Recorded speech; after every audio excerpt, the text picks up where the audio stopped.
philosophie populaire parce que quelle est la différence? Parce qu'il y a des choses qui sont un peu équivalentes, sinon synonymes. Il y a la vulgarisation. C'est oui, ça, il y a vulgarisation, il y a rendre populaire, il y a des philosophies populaires. On peut, pour préciser, il faut voir par exemple, il faut se référer à des, peut-être parce que surtout à l'égard de Châtelet, qui se référait beaucoup à l'histoire, puisque en dépit de son approche de Nietzsche, de sa proximité de Deleuze, il est quand même beaucoup plus historien que pour lui l'histoire occupe une place qui est quand même assez fondamentale. L'explication véritable est une explication historique, une référence historique. Pour comprendre quelque chose, un concept, une idée, il faut effectivement se référer à l'histoire. Alors là-dedans, peut-être le modèle historique se trouve, par exemple, ça se trouve chez Leibniz. Il y a des écrits qui sont faits pour des spécialistes, mais il y a d'autres écrits chez Leibniz qui sont authentiquement, intentionnellement populaires, c'est-à-dire en direction d'un public plus large, d'un public non philosophe, d'un public qui s'agit d'informer. Chez Kant, surtout, il y a une philosophie populaire. Par exemple, qu'est-ce que s'orienter dans la pensée, opuscule d'explication pour une paix éternelle, opuscule également en direction d'un large public, sur le droit de mentir. Je ne sais pas, il y en a beaucoup d'opuscules. Il a lui-même d'ailleurs établi une liste ou une différence nette entre ces petits opuscules où il y a d'un ton d'enseigneur en philosophie. Bon, il y a tout un tas d'opuscules qu'est-ce que la Aufklärung, les Lumières, qui sont de la philosophie populaire. D'ailleurs, l'Aufklärung, on pourrait dire, traite, comme on dit, en abîme, c'est-à-dire en prenant pour objet, pour contenu ce qui est le contenu même dans le titre, puisqu'il s'agit d'éclairer, mais en même temps de faire savoir ce que c'est que la lumière. Donc pour un large public. Donc, il y a tout un tas d'écrits de Kant qui sont en marge des œuvres qui incontestablement ne sont pas populaires, comme les trois critiques, ne sont pas populaires. C'est écrit évidemment pour des spécialistes et pour des gens qui peuvent être habitués à des déductions extrêmement difficiles, comme la critique de la raison pure, etc. Tandis que ces opuscules, à la fois par leur taille et par leur destination, par leur écriture, forment de la philosophie populaire. L'ensemble, on pourrait dire que l'ensemble de l'œuvre des philosophes français du XVIIIe siècle a fait de la philosophie populaire. La philosophie explicite de Diderot, de Rousseau, le Rousseau peut-être un peu plus difficile dans certains textes parce qu'ils sont plus démonstratifs comme le contrat social, mais appartient quand même à la philosophie populaire. Tandis que des œuvres comme celle de Heidegger, par exemple, ou de Husserl, sauf peut-être dans le monde contemporain, on ne peut pas dire que ce soit de la philosophie populaire. Le problème a été posé plus ou moins, d'ailleurs, par des auteurs qui sont amis chemin entre l'un et l'autre. Mettons, Foucault a voulu aussi faire quelque chose qui était populaire parce qu'il a participé au journalisme. Le journalisme a introduit quelque chose effectivement qui a modifié d'une façon assez profonde le style de la philosophie, mais qui fait que rarement, parfois, des auteurs arrivent à être populaires. Mais quand je pense à Derrida qui a toujours pratiqué intentionnellement et dans ses œuvres, dans sa volonté explicite, a voulu être populaire. Mais je dois dire que la pensée de Derrida, d'une part, et d'autre part, son style, ne correspondent pas très bien à ce qu'on appelle la philosophie populaire, y compris Deleuze. Il a fait des émissions dans comment ça s'appelle, l'abécédaire. Il s'adresse bien à un public, il est bien populaire. Il a été d'ailleurs incontestablement populaire, puisque des milliers, il y a eu des milliers de ventes, ou sinon des dizaines de milliers. Mais je dois dire que je considérerais... donc il faut problématiser. Je reprocherai peut-être pour ta thèse, il faut faire attention, ne sois pas aussi hagiographique. Tu es beaucoup trop hagiographique. Ton discours est beaucoup trop encenseur de ça. On encense beaucoup plus quelqu'un en ne l'encensant pas qu'en l'encensant. On ne peut pas dire... si tu dis que, par exemple, c'est admirable, texte admirable, il faut voir ça, c'est quelque chose d'extraordinaire, ça, ce n'est pas un éloge, parce que l'éloge, c'est lorsque l'on étudie, on montre justement qu'il y a dans le style, dans la manière de s'exprimer, dans la manière de poser les problèmes de Châtelier, il y a incontestablement quelque chose qui, en dépit d'œuvres qui ne sont pas populaires, mais au sens propre du terme, et même qui sont difficiles d'accès, c'est absolument certain, comme Logos et Praxis, ou la naissance de l'histoire,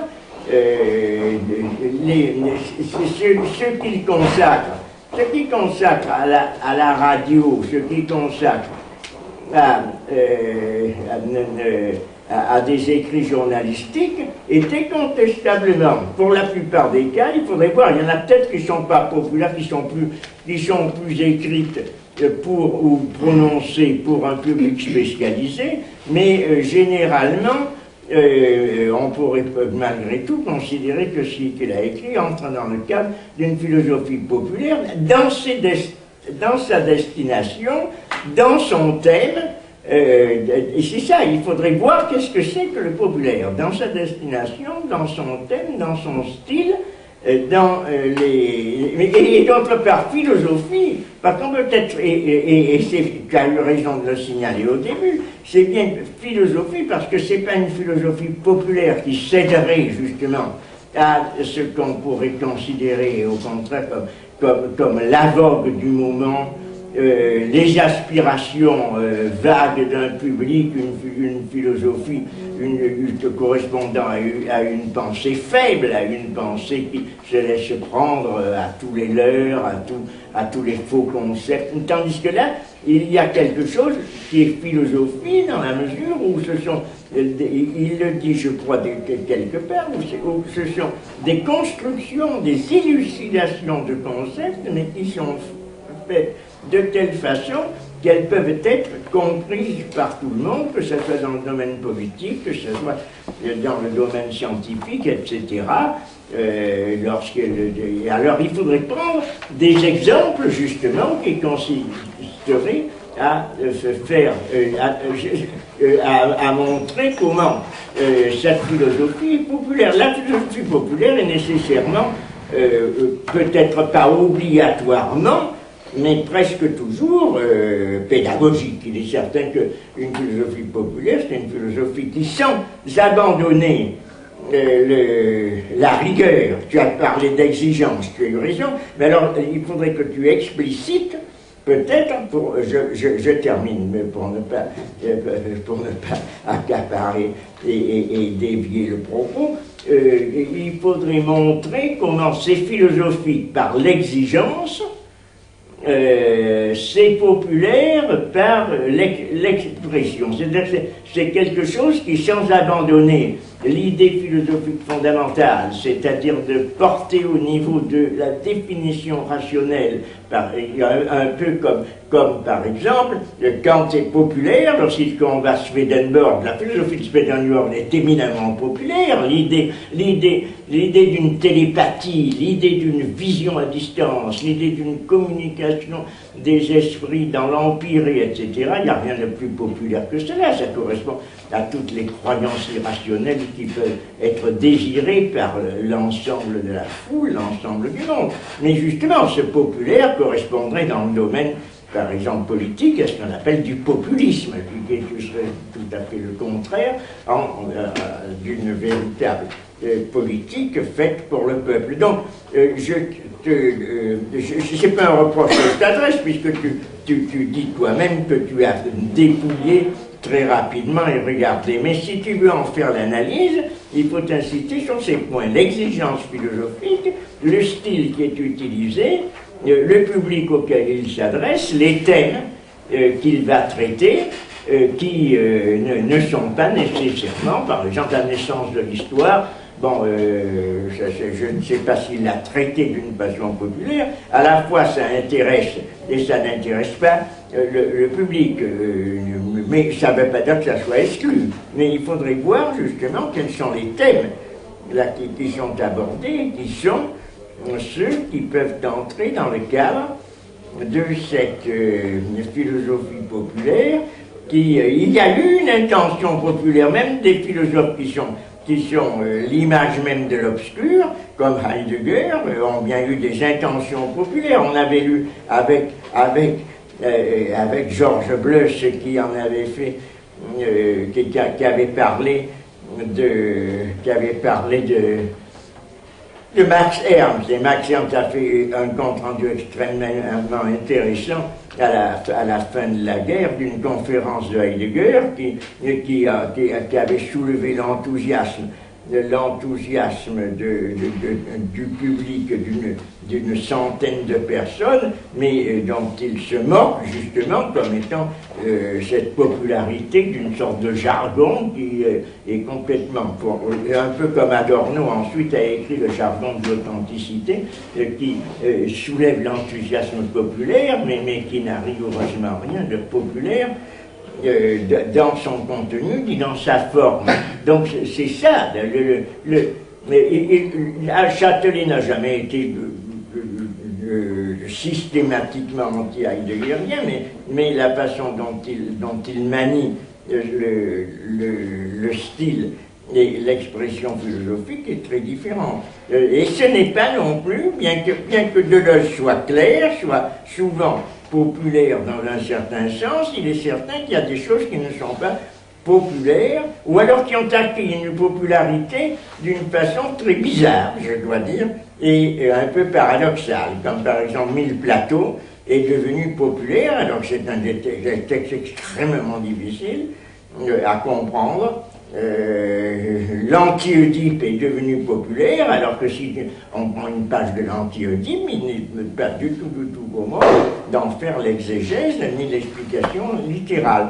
Tandis que si tu prends une page de Châtelet, tu vois effectivement quelque chose qui est, c'est ce qu'on pourrait appeler la clarté même, l'exposition, la démonstration, et sans abandonner la rigueur et l'exigence. C'est ça que tu dois faire, c'est-à-dire montrer sur des exemples brefs de la façon dont Châtelet procède et dont il construit une véritable expression. C'est pas toute sa philosophie qui est comme cela, mais dans le domaine, dans la mesure où il s'est adressé par des voies médiatiques à un public, il est incontestable que sans abandonner, que c'est une philosophie populaire, c'est-à-dire que sans abandonner l'exigence toujours d'un rationalisme, il est arrivé à faire passer des idées à un large public. Peut-être alors dénominateur commun serait cela, l'exigence rationnelle, que c'était toujours chez Châtelet qu'il y a une exigence rationnelle dont il ne se départit, je crois, on dit, départit jamais, et il ne se laisse jamais aller à un verbalisme, c'est-à-dire à substituer des formules ou des formules brillantes à ce qui correspondrait à un véritable contenu de pensée. Bon, j'ai terminé, je te cède la parole. Je réponds. Je n'avais pas du tout envie aujourd'hui de faire ce que j'ai fait dans la première partie de ma thèse qui s'intéresse à la dimension populaire de François Châtelet, de son œuvre à travers les Lumières. C'était pas mon propos aujourd'hui. J'ai été amenée ici, encore une fois, à parler de la philosophie populaire de manière... parce que mon but aujourd'hui est d'arrêter ce que je fais d'habitude, c'est-à-dire de lire ce que j'ai écrit avant. Donc j'essaie un petit peu de me laisser aller, de reprendre les choses de manière la plus naturelle possible. Cela étant... c'est difficile cette question de la philosophie populaire, parce que si on essaie de comparer, ce que je ne ferai pas dans ma thèse, parce que déjà j'ai suffisamment travaillé avec François Châtelet, mais si on essaie un petit peu, effectivement, François Châtelet n'est pas détachable d'une espèce dont vous faites partie, de communauté de penseurs, entre guillemets, de gens qui... Bon, effectivement, il y a Sartre aussi, hein, François Châtelet parle beaucoup de Sartre, de cette espèce de... Bon, il faut que je sois très claire, mais...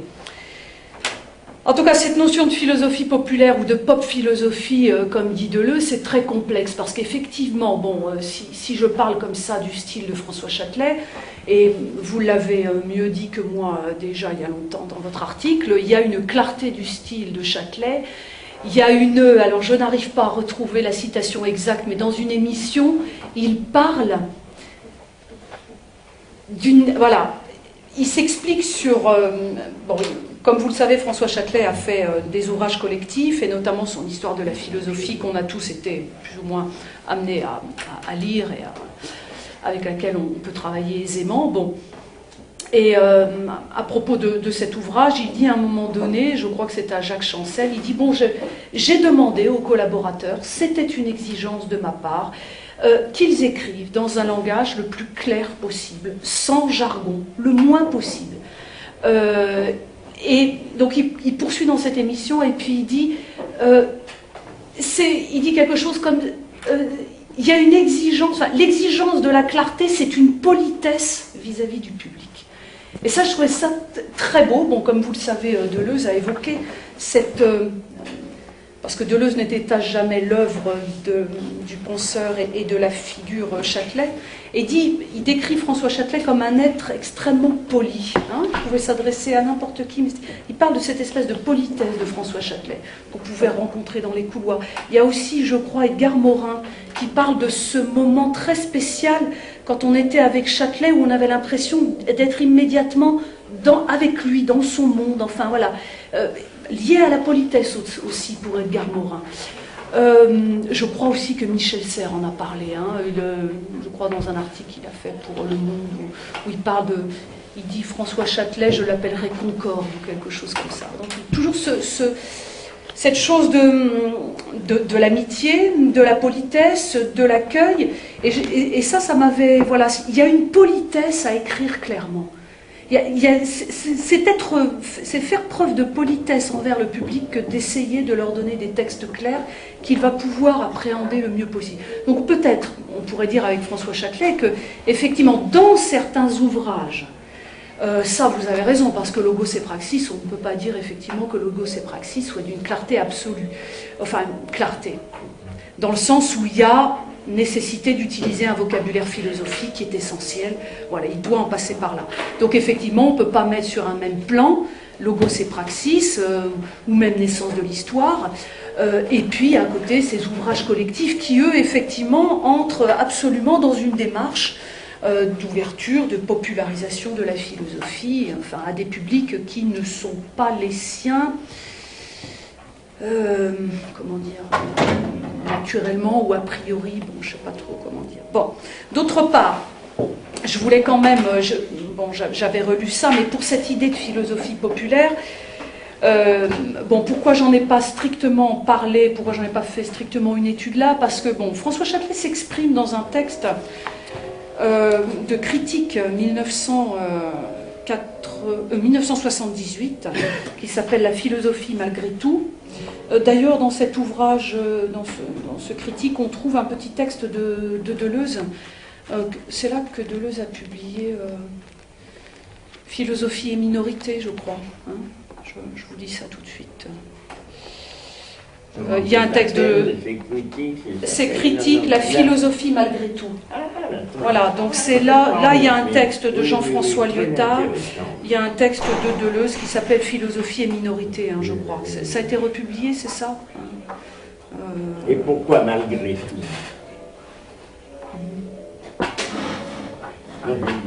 Oui, je ne sais pas. Ah oui, parce que ça tombe, si c'est en 56, ça 78. Parce que ça, je disais, ça tombait au moment où la philosophie était en question. Ah, mais là, en 78 aussi, parce qu'il y avait... C'était, mais plutôt dans l'enseignement, parce qu'il y avait des attaques contre l'enseignement de la philosophie assez violentes de la part des ministères. Alors ça fait peut-être partie de cette défense de la philosophie qui avait été entreprise avec Derrida également. C'est ça, oui. Châtelet, Deleuze, etc.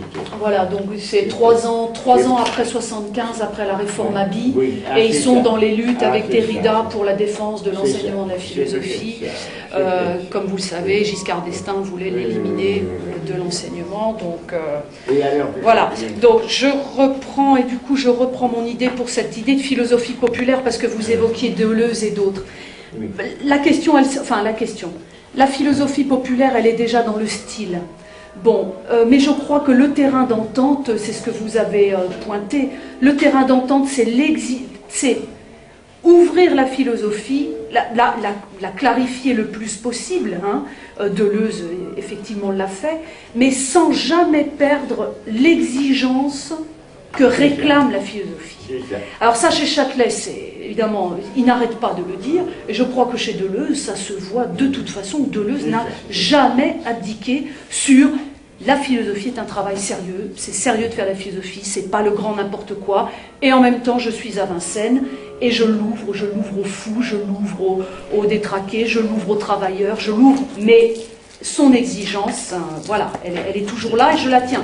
Alors toute la question est comment je continue à tenir cette exigence, à tenir cette difficulté de la philosophie, tout en l'ouvrant, en faisant que le plus de monde possible, enfin en tout cas intéressé par la philosophie, puisse appréhender ses idées. Bon, là, effectivement, il y a le style de Deleuze qui lui est propre, où parfois il a des pages absolument lumineuses, ou d'autres où la difficulté des concepts reste là, et où Deleuze, là, du coup, devient même difficile.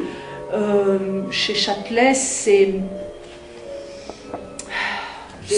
aussi ça chez Châtelet, je crois, oui, mais c'est ça. Mais c'est difficile, hein, c'est vrai que c'est parce que ça tient au style des philosophes aussi. Vous aviez évoqué Derrida, pour moi, personnellement, je ne fais pas de Derrida un philosophe populaire, pas dans le style. Enfin, le style Derrida et le style Châtelet, c'est l'opposé le plus total, même avec Deleuze. C'est variable. Voilà. En fait, pour moi... il y a des choses chez Derrida qui parfois sont tout à fait éblouissantes. Ouais. Enfin là, ils ne sont pas sur le même... D'adresse directe, de compréhension, d'autres... Mais ça, c'est leur style, il y a aussi le style de Derrida, parce qu'on touche au style. Oui, on touche au style des philosophes. Oui, ça. Voilà, exactement. Donc, comment ne pas juger, ça c'est aussi pas évident, quoi, quand on touche à ça.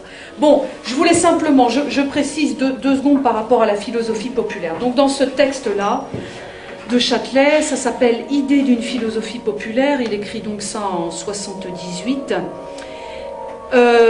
Et si vous le voulez, je peux vous lire ce qu'il entend par idée d'une philosophie populaire. Voilà, voilà, ça je peux vous le lire parce que je trouve que c'est très éclairant, évidemment à partir de Kant. Dans le titre de ces brèves propositions, l'expression philosophie populaire figure entre guillemets. Très bien.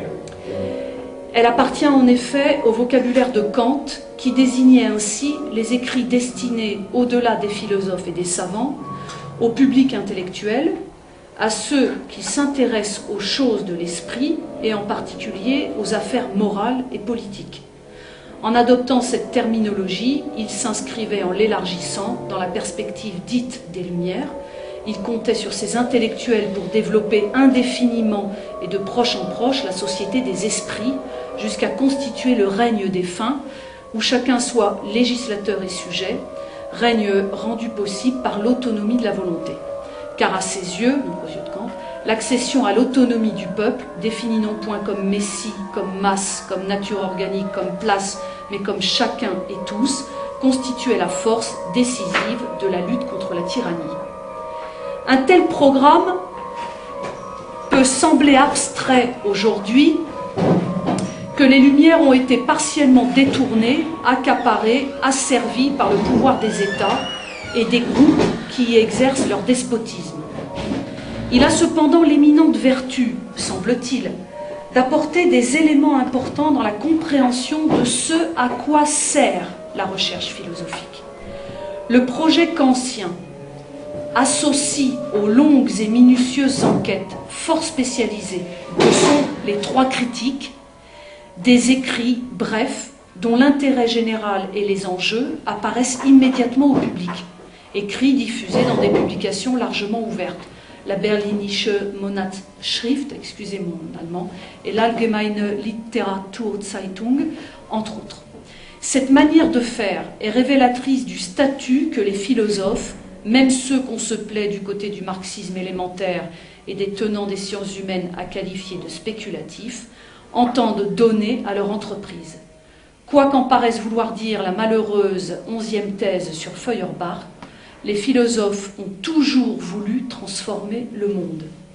Qu'il soit arrivé souvent que, pour certains, la volonté de vérité les ait conduits à légitimer, donc à reproduire la réalité, n'empêche point que la plupart se sont assignés la tâche de changer la vie, soit par la connaissance qu'ils en ont voulu donner et les propositions d'action que celle-ci implique, soit et en même temps par des interventions directes dans les débats éthiques et politiques de leur temps. C'est une bien faible conception que l'on a de l'idéalisme, de la pensée classique, et en conséquence de l'apport polémique de Marx en ce domaine, que d'en exclure son réalisme foncier.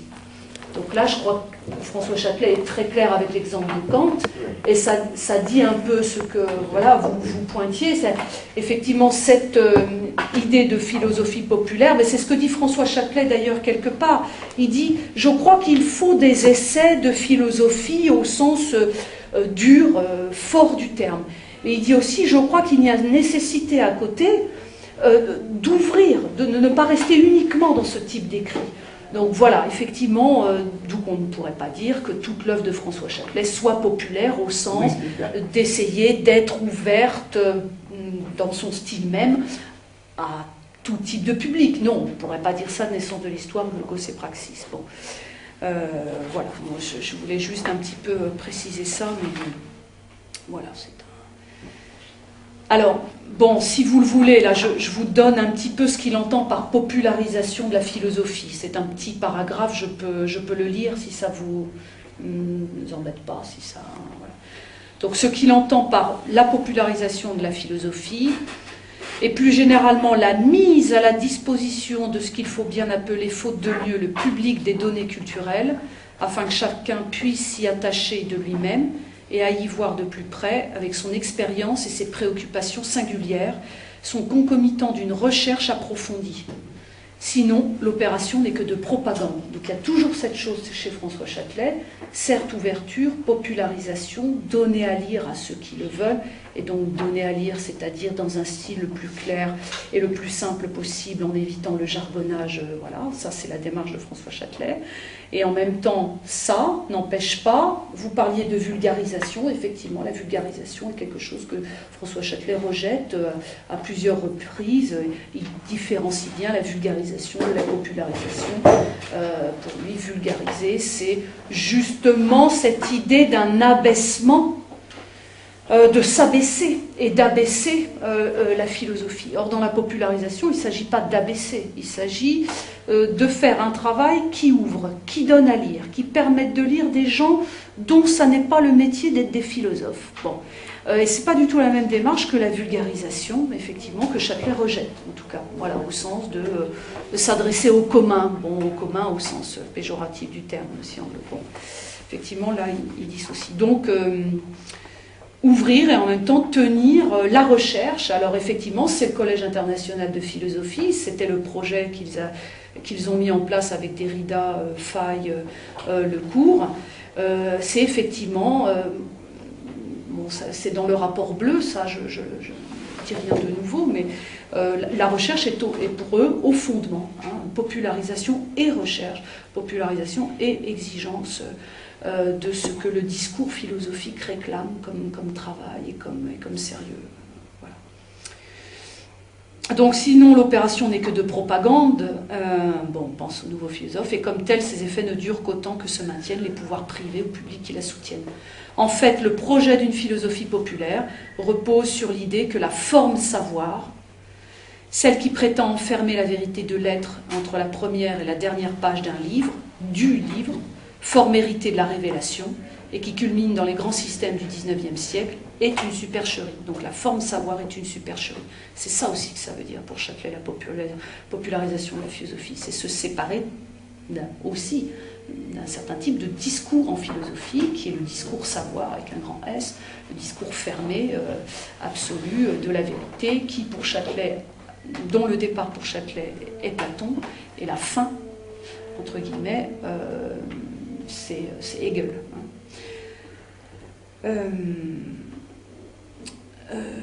Donc est une supercherie, que cette forme est sans arrêt menaçante, donc la forme savoir, et nourrit les dogmatismes moraux et politiques, et qu'on ne la combat efficacement qu'à coup de connaissances.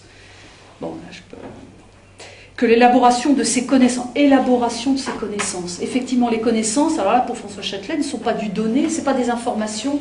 Alors là j'ai un texte que j'ai trouvé à l'IMEC, un article où très intéressant, où il distingue ce qu'il entend lui par connaissance et information. Bah oui, diffuser des connaissances, les connaissances, c'est comme les faits dont Pierre Bayle avait parlé dans son dictionnaire au XVIIe siècle. Enfin, Pierre Bayle disait, les faits ne sont pas de l'ordre du donné, ils sont à établir, ils sont à produire. Ben, c'est la même chose, les connaissances doivent être produites. Donc il ne s'agit pas d'une espèce de passivité ou de reproduction du savoir, mais les connaissances ont à être voilà, établies, créées. Bon. Que l'élaboration de ces connaissances requiert en raison en particulier de ce contre quoi elle lutte, un contrôle discursif minutieux, hein, l'idée du contrôle, et son appareil de preuve approfondi. Voilà. Faire de la philosophie, c'est aussi prouver. Bon. Ce que l'on dit, voilà. C'est pas le discours du grand n'importe quoi, c'est pas le laisser-aller de la parole. Mais qu'elles ne sont pas pour autant essentiellement différentes des connaissances qui résultent d'autres saisies de la réalité qu'on nomme habituellement expérience. Donc toujours cette liaison entre connaissances, on pourrait dire empiriques, et puis les expériences de chacun, et qui se manifestent entre autres lors des changements historiques par l'invention d'une société autre, etc. Voilà, donc un petit peu pour ce que ça peut engager très rapidement la popularisation de la philosophie pour François Châtelet. Je dois dire que moi c'est ce qui court tout au long de ma thèse, bon, et même encore dans la dernière partie, je reparlerai de ça, parce que je crois que c'est une des lectures possibles de cette œuvre aussi. Hein. Parce que ça engage tout un rapport de Châtelet à la philosophie même, à un certain type de philosophie, sa popularisation. Voilà. Alors, je sais pas, je sais, il est 16 heures. Je poursuis. Non, je poursuis. Je continue. Voilà, bon. Alors, bon. Non, tu me répondais à des questions. Voilà, alors peut-être y a-t-il des personnes qui ont également des questions à formuler et qu'il faudrait sur ce point-là leur donner la parole. Non? En moi, ça complètement. Peut-on dire que François Châtelet était un reporter d'idées au sens où c'est-à-dire qu'en fait, à partir du moment où on veut rendre la philosophie populaire, sans tomber dans la vulgarisation, est-ce qu'en fait on reporte l'idée au sens, c'est-à-dire cette rencontre entre l'intellectuel et le journaliste dont parlait Foucault au croisement de l'idée dans l'événement qu'il a essayé de faire au Corriere della Sera à la fin des années 70. Est-ce qu'on peut dire que Châtelet appartient à cette lignée des reporters d'idées que souhaitait Foucault? Je crois qu'on peut le faire. Mais quand François Châtelet parfois est amené à parler de lui ou de ce qu'il a fait, il dit voilà, j'ai écrit des livres de philosophie, des livres seuls, j'ai fait des ouvrages collectifs et j'ai fait du journalisme philosophique. Il le dit. Alors moi, comme j'étais toujours un peu réticente avec ça, mais c'est ça. Et je me souviens avoir rencontré Olivier Revaud-Dallon, et Olivier Revaud-Dallon m'avait dit, mais moi souvent je disais à Châtelet, mais bon sang, pourquoi tu écris ces 1 ou 2 feuillets, voilà, sur une petite thématique comme ça. Et effectivement, je l'ai vu dans le fond à l'IMEC, là, le fond Châtelet, on a parfois des petits feuillets, voilà, vraiment un petit recto verso de sa petite écriture pour parfois des tout petits magazines, des tout petites choses comme ça. Ouais, là, je crois que, effectivement, il se disait, faire du journalisme philosophique, il le disait, voilà. Ça participe aussi de son geste, quoi. Vraiment. Ce que réclamerait pas Deleuze, par exemple. Hein, absolument pas, je crois pas. Enfin, c'était peut-être beaucoup plus défiant Deleuze. Ouais. Est-ce que c'est pas tout de même une corde raide? Est-ce que c'est difficile, le journalisme philosophique, c'est-à-dire à quel moment on est un peu comme un funambule, un peu comme Philippe Petit le 7 août 1974 entre les deux Twin Towers, c'est-à-dire qu'en fait, faisant cet aller-retour, est-ce qu'il y a un moment, on ne risque pas de tomber soit dans le journalisme, c'est-à-dire dans une certaine vulgarisation, prostitution de la pensée, ouais. Oui, c'est ça. Ou alors, est-ce qu'on ne risque pas de tomber dans l'autre péché mignon du philosophe, c'est-à-dire parler dans sa tour d'ivoire pour ses pairs, et donc s'enfermer et friser le solipsisme. C'est-à-dire qu'en fait, ce pari du journalisme philosophique est toujours un pari quasiment impossible, que certains philosophes ont tenu, mais qui est toujours très délicat à tenir, mais qui est très intéressant, au fond. C'est vraiment ce que Lyotard, par exemple, vient de faire dans ses 4 leçons de philosophie qu'il avait fait dans le canton Phil de la Sorbonne en 1964. Pourquoi philosopher? Où en fait il a réussi à des étudiants qui entraient en propédeutique, à l'époque c'était la propédeutique, à initier au fond des apprentis philosophes sans vulgariser la philosophie, mais en faisant un véritable travail de reporter d'idées, c'est-à-dire en leur montrant en quoi le désir de philosopher, en quoi ce désir est fondamental. Ça vient de paraître d'ailleurs aux presses universitaires de France.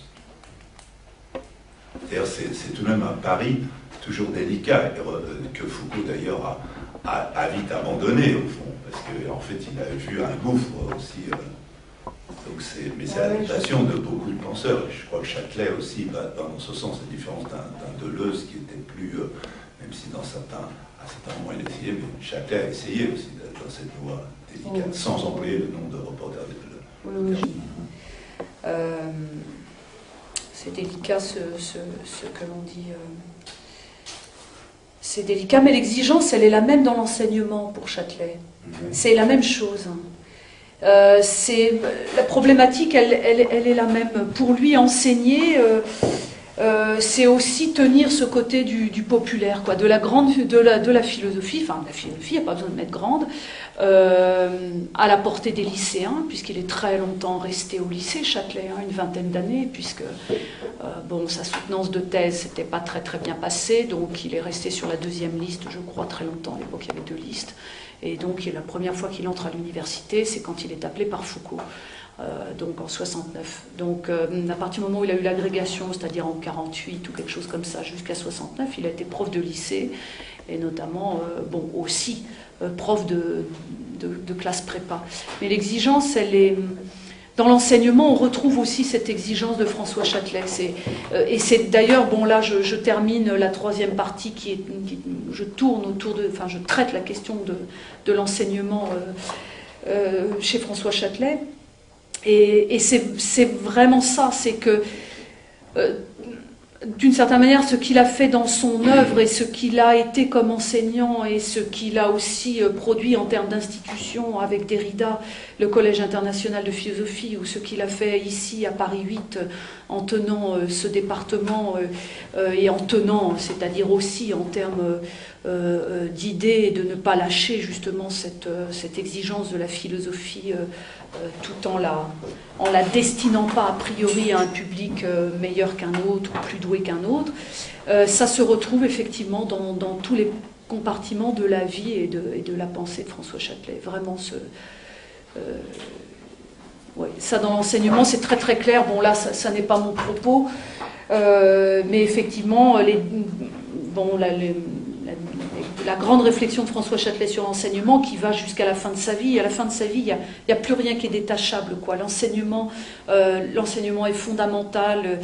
Continuer à ce que la philosophie soit présente au lycée, mais qu'elle soit présente aussi en dehors des institutions traditionnelles, qu'elle s'ouvre, en même temps qu'on la maintienne comme recherche, comme exigence, enfin... Et toujours cette volonté qu'il a, comme je vous le disais, jusqu'au bout, de faire des émissions radio, de continuer à dire et à parler, voilà, à la fin de son existence, enfin, tout se rencontre, tout est là, quoi. Donc je crois que le nœud, c'est ça, c'est son rapport à la philosophie. Comme le disait René Scherrer, la question de la philosophie chez François Châtelet, voilà, c'est vraiment ça que montre la popularisation de la philosophie, ou une philosophie populaire, d'où aussi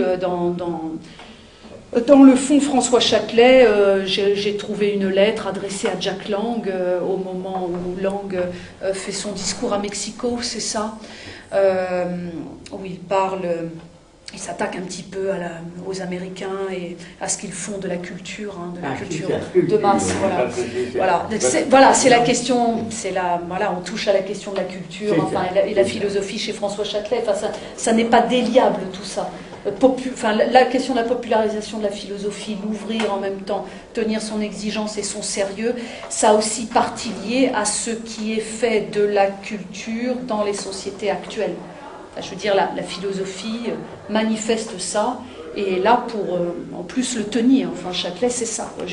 Donc cette lettre qu'il écrit avec Jack Lang, à Jack Lang, porte sur la culture et la manière dont ce gouvernement de gauche devrait, en tout cas, prendre en compte la question de la culture. Oui, c'est ça. C'est un bon exemple, parce que le mot de culture a été, et est encore d'ailleurs quelque chose qui est la substitution d'un mot que l'on pourrait appeler un mot qui est à la fois un argument et un masque, une sorte de dissimulation. Quand on brandit culture, c'est ça, on reste dans le vague, ou alors c'est un argument massue que l'on assène, ou alors c'est à l'inverse, le mot de culture, selon la fameuse expression de Goebbels, ça devient quelque chose qu'il faut combattre parce qu'elle recouvre justement tout ce qui a été les entreprises. Quand il a dit quand j'entends culture je sors mon revolver, ce qui signifiait que le mot culture exprimait justement tout ce contre quoi le nazisme voulait combattre, mais ensuite ça s'est inversé, le mot culture est devenu une sorte d'argument. C'est comme quand il y a un certain nombre de mots qui sont comme cela dans les différents domaines et qui étaient à l'époque où Châtelet a fait ses entretiens, ses apparitions télévisuelles ou radiophoniques, justement pour prendre parti dans des débats contemporains. C'est ça que peut-être que tu pourrais nous présenter si tu as vu des choses intéressantes. C'est ça qui m'intéresserait. À quel propos, je n'en ai pas le souvenir, bien évidemment, à quel propos, d'après ce que tu as vu, Châtelet est-il intervenu, a-t-il fait des interventions dans ce domaine que l'on pourrait appeler des interventions philosophiques, c'est-à-dire le philosophe. Il y a des philosophes qui interviennent, on ne voit que ça. À la télévision aussi, on voit philosophes. C'est pour ça que j'avais fait une sortie, je ne sais pas, l'année dernière, en disant le mot de philosophe est devenu tellement galvaudé que l'on n'ose même pas de prononcer le mot de philosophe et se dire philosophe, et qu'à très juste raison, Deleuze avait dit qu'il ne voulait pas être présenté comme philosophe, mais comme professeur, parce que le mot de philosophe était trop galvaudé. Châtelet ne s'est pas emparé de ça, mais autour du terme de culture, je crois qu'il y a eu des débats intéressants, justement, sur lesquels tu pourrais regarder. Enfin, je te laisse la parole. Non, là, je ne peux pas embrayer comme ça sur la culture. C'est là, je ne saurais pas avoir des arguments intéressants, d'autant plus que j'essaie de retrouver ce qui... Mais à quel, dans tes archives, puisque tu dis archives, quels sont les points justement d'intervention? À quel propos est-il intervenu là-dedans? Si je prends l'ordre chronologique, par exemple, il y a des émissions qui sont consacrées à la sortie de l'histoire de la philosophie, par exemple. Oui. Donc, où interviennent ceux qui ont participé à l'histoire de la philosophie. Voilà, en 72, il y a 3 émissions qui tournent autour de son ouvrage collectif, l'histoire de la philosophie. Voilà. En 73 aussi, il y a une émission, puisque bon, les ouvrages de l'histoire de la philosophie sont sortis à quelques mois de distance, donc entre les années 72 et 73. Là, j'ai quelques émissions où il revient complètement sur la démarche de l'histoire de la philosophie, qu'est-ce qu'il a voulu y faire, voilà. Donc, alors moi aujourd'hui, effectivement, là on est parti dans autre chose. Moi, j'étais pas partie dans l'idée de vous parler de ces émissions qui sont plus directement liées à ces ouvrages collectifs de l'histoire de la philosophie, parce que il me semble, je n'avais pas tellement envie de faire quelque chose de trop philosophique. Je voulais rester dans autre chose. Donc c'est pour ça que je voulais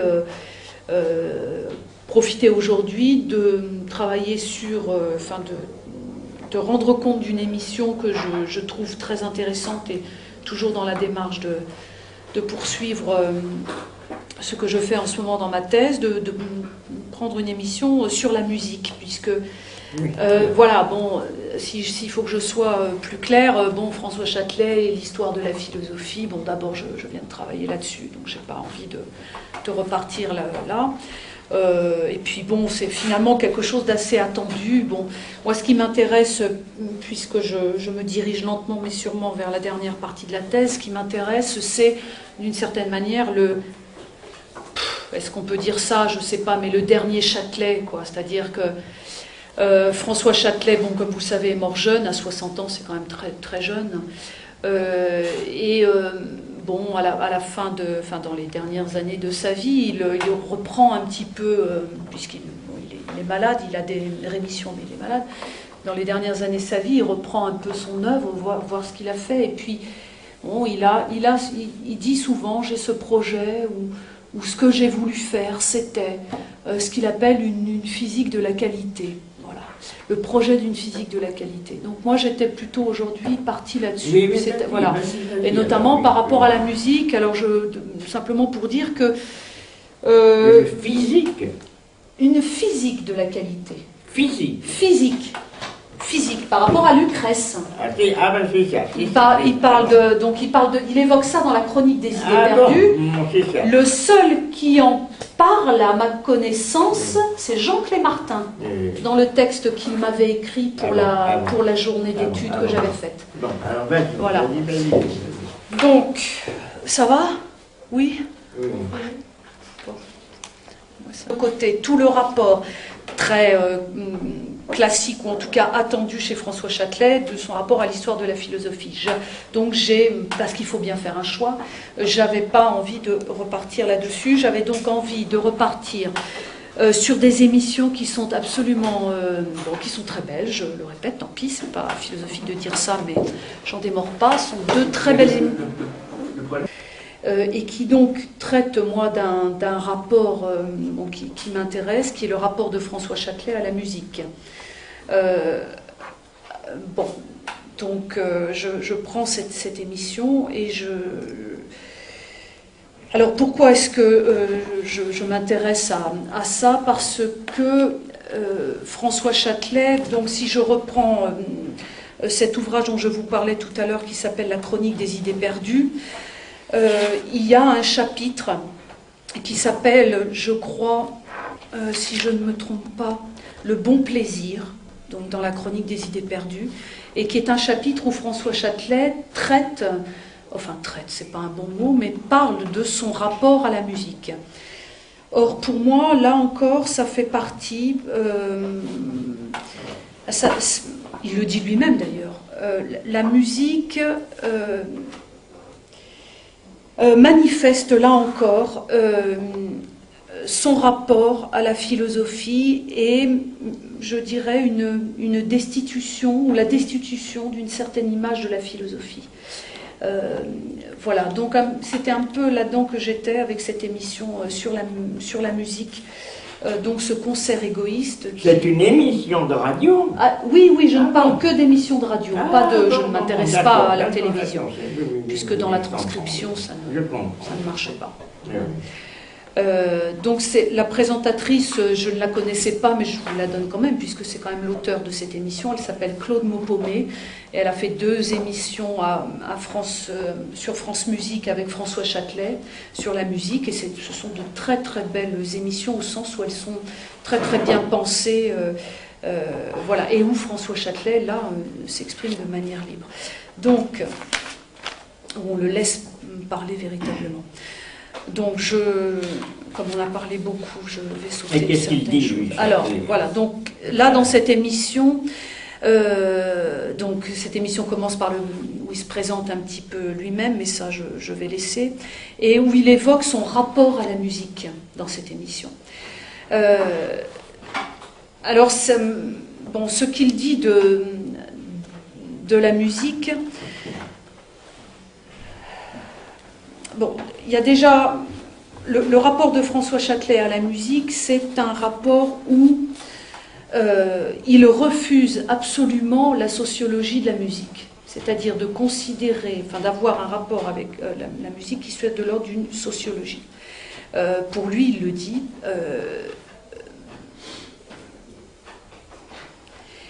la musique, en fait, est pour lui matière. Elle n'est pas un rapport, comme il va le dire à plusieurs reprises, elle n'établit pas un rapport d'âme à âme. Elle n'est pas de la spiritualité. Elle est matière.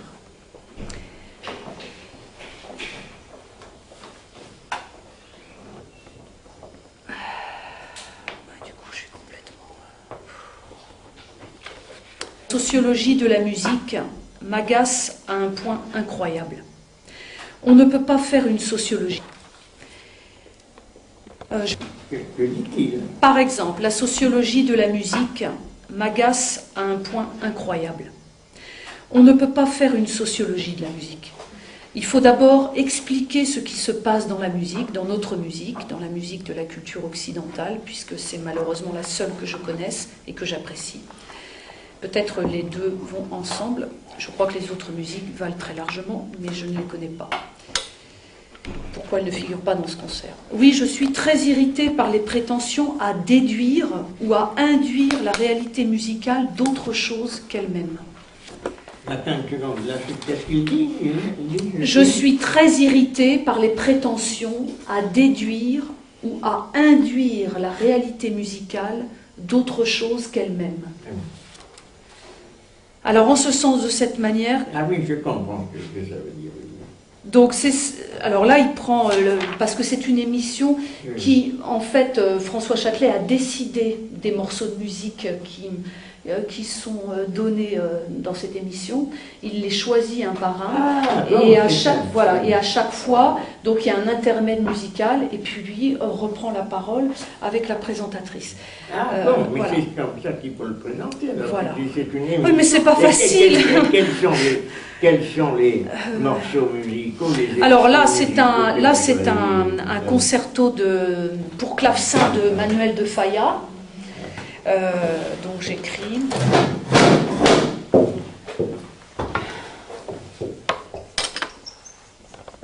C'est un concerto. Oui, c'est intéressant, parce que c'est la culture musicale de Châtelet. Parce que s'en est emparé à partir de Verdi, dont il parle d'ailleurs. De Périclès et Verdi, ouais. Dans la chronique des idées perdues. Voilà. Dans les années de démolition. Voilà, donc ça c'est Manuel de Falla, le concerto pour clavecin. Voilà. Alors,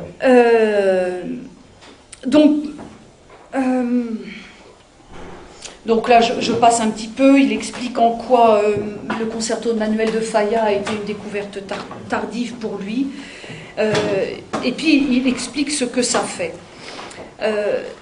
Et notamment la place du clavecin dans ce concerto, dont il dit qu'il constitue comme une véritable agression corporelle. Donc, il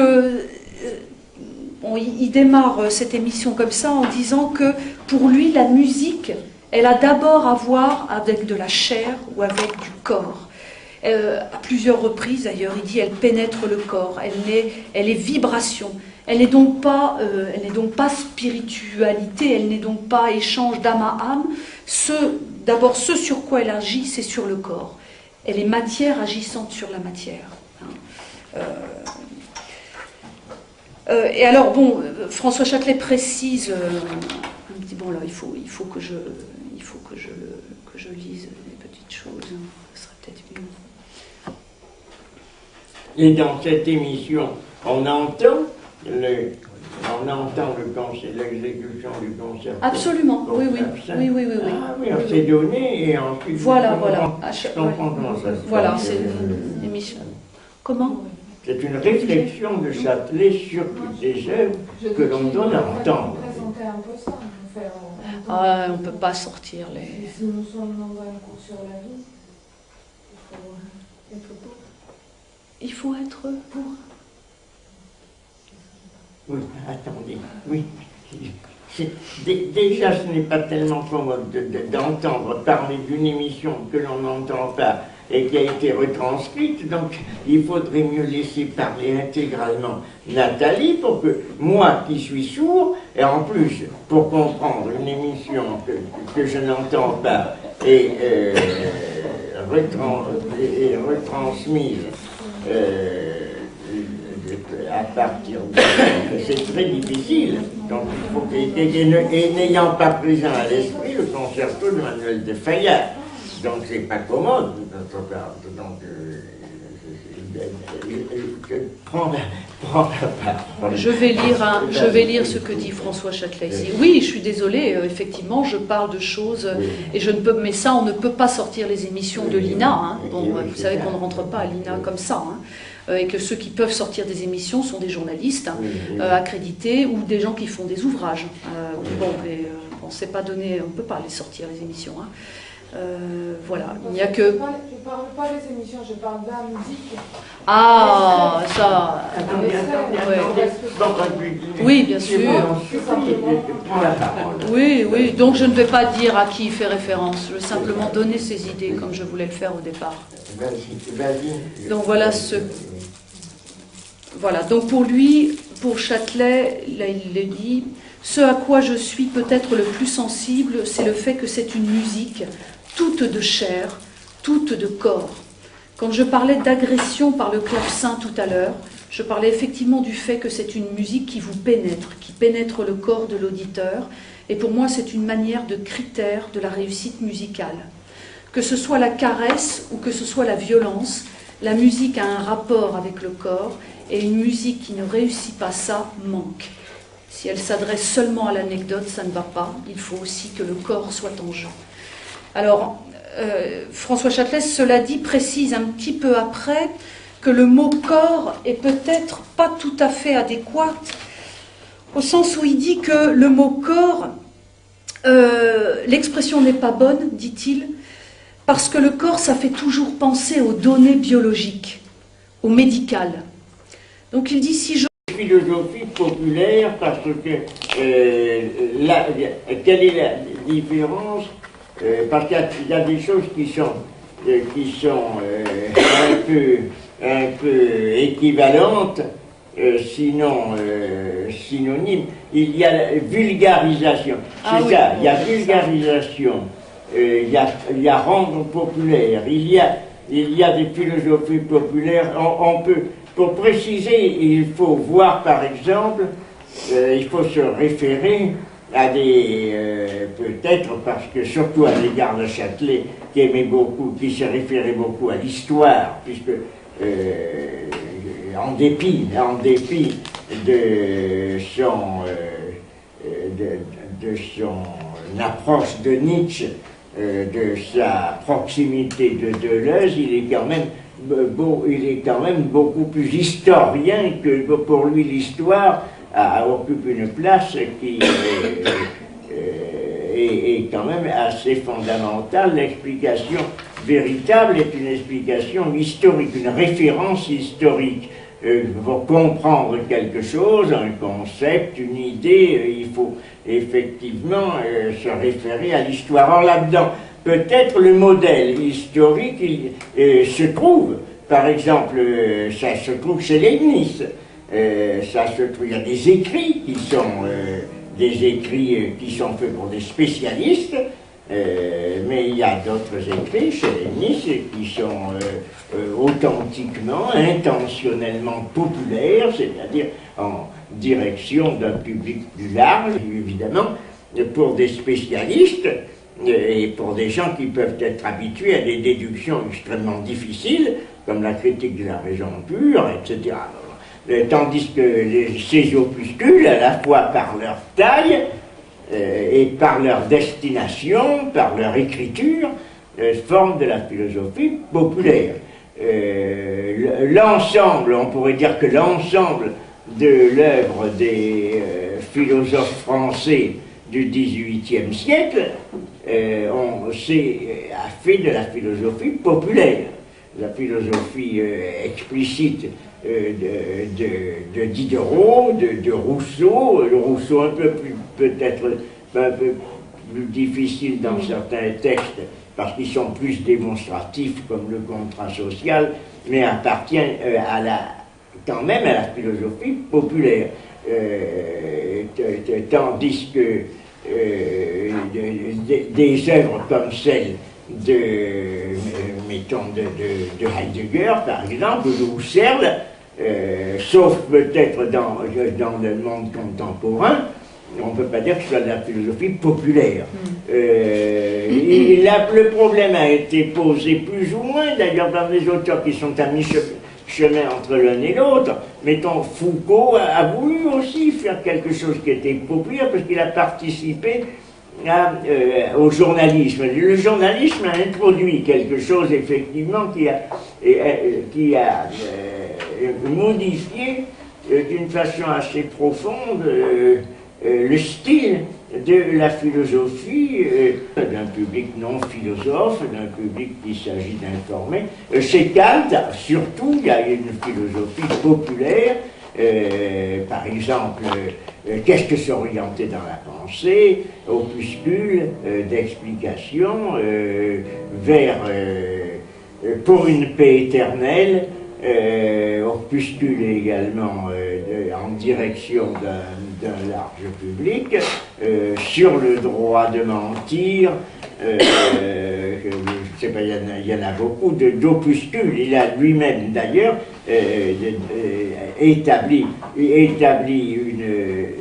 liste ou une différence nette entre ces petits opuscules où il y a d'un ton d'enseigneur en philosophie. Bon, il y a tout un tas d'opuscules ou qu'est-ce que la Aufklärung, les Lumières, ils sont de la philosophie populaire. D'ailleurs, l'Aufklärung, on pourrait dire, traite, comme on dit, en abîme, c'est-à-dire en prenant pour objet, pour contenu ce qui est le contenu même dans le titre, puisqu'il s'agit d'éclairer, mais en même temps de faire savoir ce que c'est que la lumière. Donc pour un large public. Donc, il y a tout un tas d'écrits de Kant qui sont en marge des œuvres qui incontestablement ne sont pas populaires, comme les trois critiques, ne sont pas populaires. C'est écrit de poser les problèmes de Châtelier. Il y a incontestablement quelque chose qui, en dépit d'œuvres qui ne sont pas populaires, mais au sens propre du terme, et même qui sont difficiles d'accès, c'est absolument certain, comme Logos et Praxis, ou la naissance de l'histoire,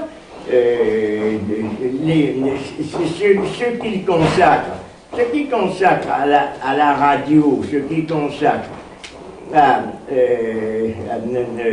à des écrits journalistiques, étaient contestablement, pour la plupart des cas, il faudrait voir, il y en a peut-être qui ne sont pas populaires, qui sont plus écrites ou prononcées pour un public spécialisé, mais généralement, on pourrait malgré tout considérer que ce qu'il a écrit entre dans le cadre d'une philosophie populaire, dans sa destination, dans son thème, et c'est ça, il faudrait voir qu'est-ce que c'est que le populaire, dans sa destination, dans son thème, dans son style, et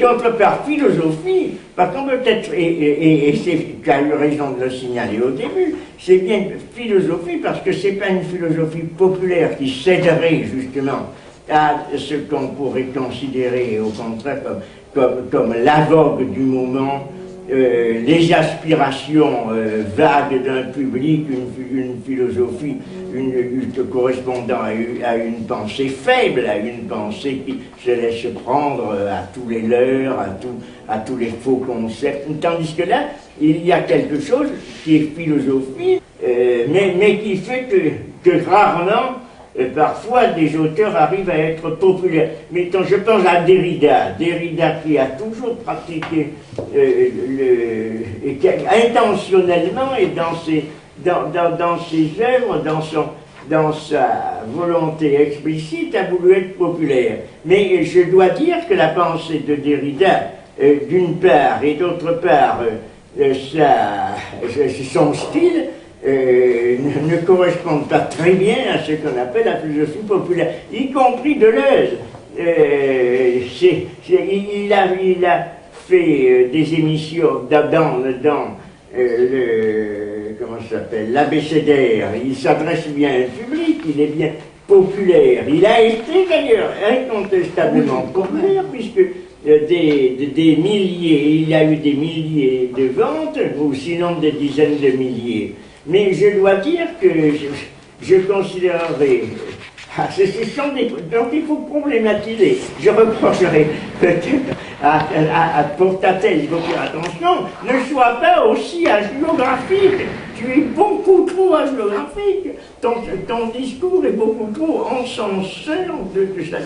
On encense beaucoup plus quelqu'un en ne l'encensant pas qu'en l'encensant. On ne peut pas dire... Si tu dis que, par exemple, c'est admirable, texte admirable, il faut voir cela, c'est quelque chose d'exceptionnel, ça, ce n'est pas un éloge, parce que l'éloge, c'est lorsque l'on étudie, on montre justement qu'il y a dans le style, dans la manière de s'exprimer, dans la manière